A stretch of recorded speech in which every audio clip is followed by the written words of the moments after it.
رمضان المبارک کے آخری عشرے کا اعتکاف نبی پاک صلی اللہ تعالیٰ علیہ وسلم کے مقدس طریقوں میں سے ایک بڑا خوبصورت طریقہ ہے۔ قرآن مجید نے ارشاد فرمایا، میرے گھر کو خوب صاف ستھرا کرو، طواف کرنے والوں کے لیے اور اعتکاف کرنے والوں کے لیے اور رکوع اور سجود کرنے والوں کے لیے۔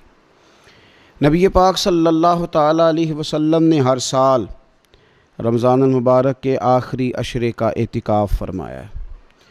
ایک سال کسی وجہ سے اعتکاف نہ فرما سکے تو اگلے سال 20 دنوں کا اعتکاف فرمایا۔ نبی پاک صلی اللہ تعالیٰ علیہ وآلہ وسلم نے اعتکاف کا جو مقصد بیان کیا وہ شب قدر کی تلاش بیان کیا۔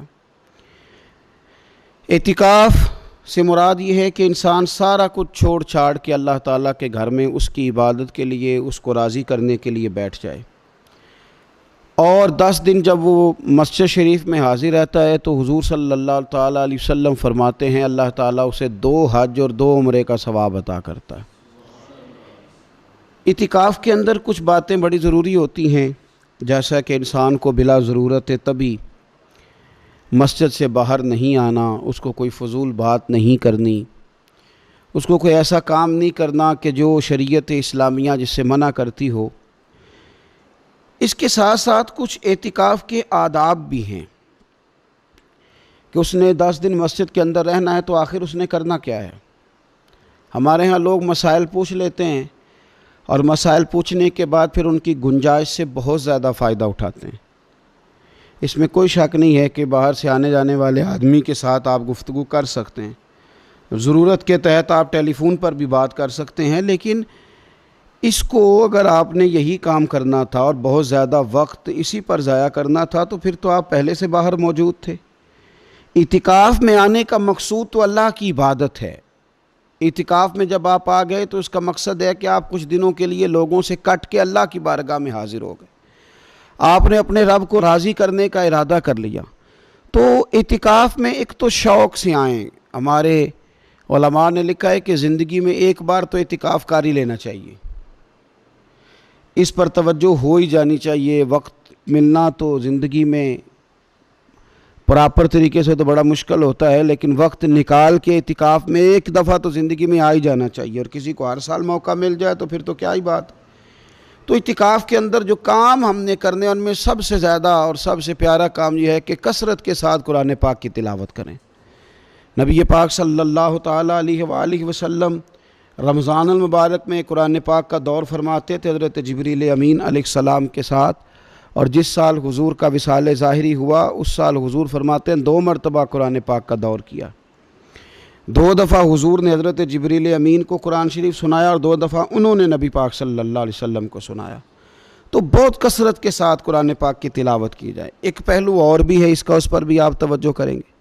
قرآن مجید کو پڑھنا بھی ضروری ہوتا ہے اور صحیح پڑھنا سب سے زیادہ ضروری ہوتا ہے۔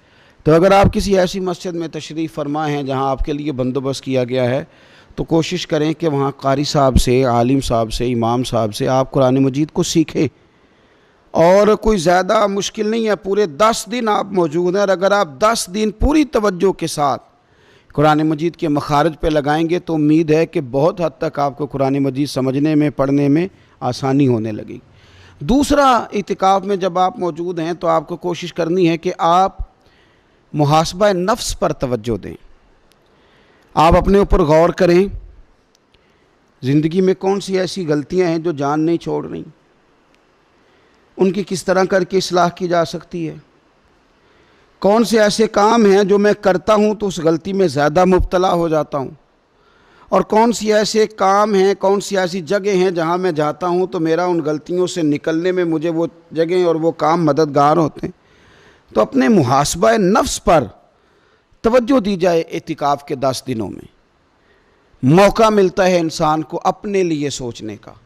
حضرت مجدد الفسانی شیخ احمد فاروق سرہندی رحمۃ اللہ تعالیٰ علیہ سے کسی نے پوچھا تھا کہ دنیا میں خوش نصیب شخص کون ہوتا ہے، تو فرمایا جسے دید قصور حاصل ہوتی ہے۔ حضور دید قصور کیا ہوتا ہے؟ فرمایا جسے اپنی غلطیاں نظر آنی شروع ہو جائیں۔ جب اللہ تعالیٰ کسی کے ساتھ بھلائی کا ارادہ کرتا ہے تو اس کی کمزوریاں، اس کی غلطیاں اس کے سامنے لاتا ہے تاکہ اسے اصلاح کا موقع ملے، اور جب ایسا نہیں ہوتا تو پھر تو لوگ جب غلطی مانیں گے ہی نہیں تو اصلاح کیسے ہوگی؟ تو اعتکاف کے 10 دنوں میں محاسبہ نفس پر خاص توجہ دیں، اپنی زندگی میں اپنا حساب کریں، اپنا حساب۔ اور جناب عمر فاروق رضی اللہ تعالیٰ عنہ کی وہ روایت ہمیں بتاتی ہے کہ حساب کر لو اس سے پہلے کہ تمہارا حساب کیا جائے۔ تیسری بات، ایک تو قرآن پاک پڑھیں گے، ایک محاسبہ نفس کریں گے، تیسری بات مراقبہ کریں۔ کچھ دیر کے لیے بیٹھیں، یہ غور کریں کہ رب تعالیٰ نے ہمیں نعمتیں کتنی عطا فرمائی ہیں، پھر یہ غور کریں کہ ان نعمتوں کے بارے میں، ان نعمتوں کے ساتھ ہماری عبادت کتنی ہے، ہمارا شکر کتنا ہے۔ زندگی اپنی کا حساب لگائیں، غور کریں کہ کتنا کچھ ہے جو ہمیں محنت سے ملا ہے اور کتنا ہے جو بغیر محنت کے ملا ہے، اور کون سی ایسی نعمتیں ہیں جن کا ہم نے شکریہ ادا کیا اور کون سی ایسی ہیں جن پر ہم نے کبھی توجہ ہی نہیں کی کہ یار یہ تو بہت بڑی نعمت ہے جو اللہ نے ہمیں عطا کی ہوئی۔ اپنی گردن کو جھکا کے تھوڑا غور و فکر کریں۔ تفکر کا درس دیا ہے قرآن پاک نے، بار بار کہا ہے تفکر کرو، غور کرو، تدبر کرو، تو یہ ہمیں موقع میسر آتا ہے۔ چوتھی بات، اعتکاف کے دنوں میں اپنے رب کریم کے ساتھ اپنی توجہ کو لگائیں۔ قرآن حکیم نے جو کہا نا کہ رب کی عبادت اس طرح کرو کہ تمہیں نا یقین حاصل ہو جائے، کھول کر اس کی بارگاہ میں سجدے کریں، دعائیں مانگیں۔ ہمارے صوفیہ فرماتے ہیں کہ ایک وقت آتا ہے کہ انسان کو خود اطمینان قلبی نصیب ہو جاتا ہے، اسے محسوس ہوتا ہے کہ واقعی میرا رب مجھ سے راضی ہے، اسے محسوس ہونے لگتا ہے کہ میں اپنے مالک کے قریب چلا گیا ہوں۔ وہ اس کثرت سے نفل پڑھتا ہے، اس ذوق کے ساتھ وہ اس کی بارگاہ میں دعائیں کرتا ہے، اس شوق کے ساتھ وہ تلاوت کرتا ہے، خود محسوس کرنے لگتا ہے کہ اب میرا دل لگنے لگ گیا ہے، اب میں دعا مانگتا ہوں تو مجھے لگتا ہے کہ قبولیت میری دعاؤں کے قریب آنے لگی ہے۔ اللہ نے ہمیں یہ موقع دیا ہے کہ ہم خوب اس پر توجہ کریں۔ پانچویں بات اعتکاف والوں کی خدمت میں یہ عرض کرنی ہے کہ پورے 10 دن ہمارے پاس موجود ہوں گے اور ہم نے مسجد میں ہونا ہے، تو کیوں نہ ایسا کریں کہ از اول تا آخر، صبح سے شام تک ہم ہر وہی کام اسی طریقے سے کرنے کی کوشش کریں جو طریقہ ہمیں رسول پاک نے عطا فرمایا۔ ہمارا کھانا پینا، سونا جاگنا، بولنا حضور کی اتباع میں لے آئیں۔ ہم ان 10 دنوں میں ہم پریکٹس کریں کہ ہم نے سنت کے مطابق، حضور کے طریقے کے مطابق سارے کام کرنے۔